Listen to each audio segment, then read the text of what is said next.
Today I'm going to discuss an amphibian that lives right here in southern Illinois.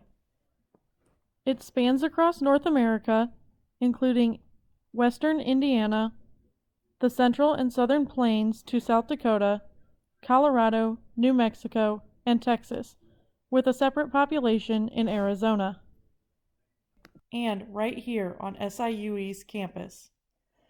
The local inurin being discussed today is known as Rana blairi and commonly known as the plains leopard frog. I have chosen the plains leopard frog because during my IRCA project we found one, and Dr. Jennings was very excited about it and told me how to identify it.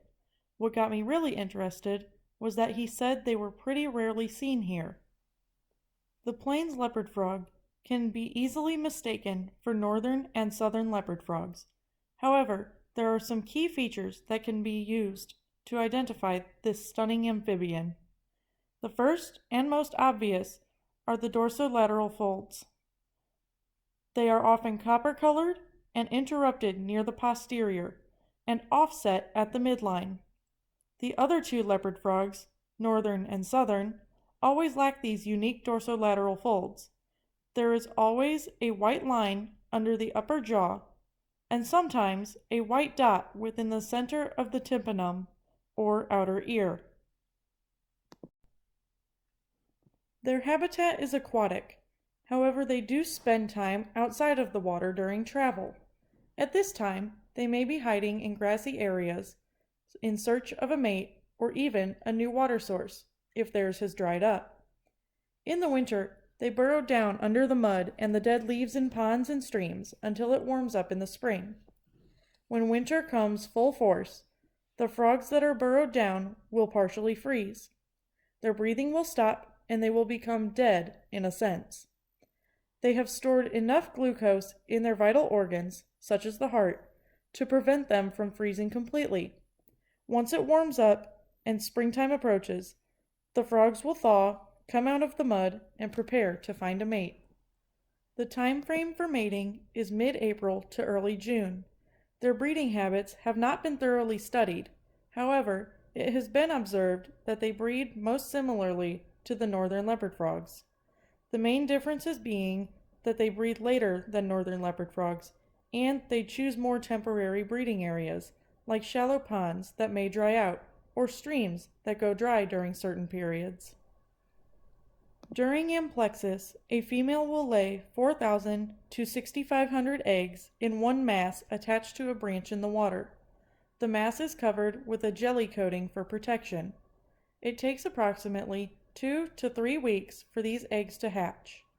Once hatched, they will metamorphose relatively quickly, assuming that the conditions are right. If there is a drought and water is evaporating quickly, they may metamorphose more quickly than they would during normal conditions. This is the same for if weather is cooler.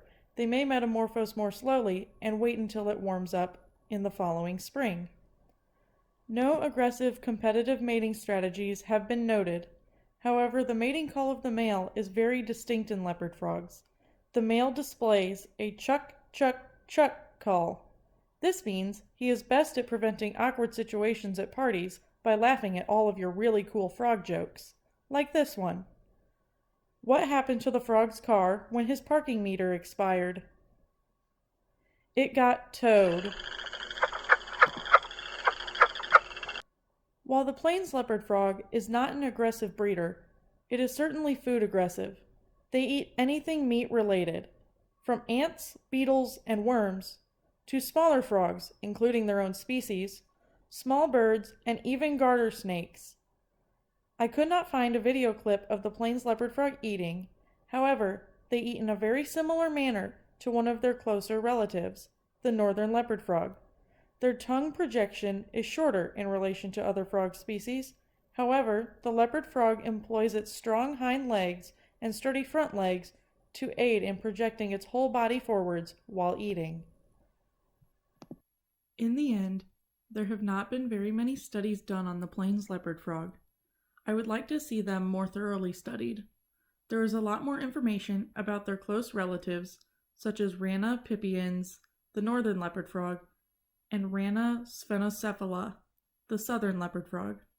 These relationships were chosen from a study of relatedness of nuclear DNA tests. The Plains leopard frog is considered endangered in Indiana only, so I think it would be important to do more behavioral and reproductive studies to help conserve the populations in that state, and to have more knowledge on them in case of an emergency population decline in the future due to possible climate change and human interactions.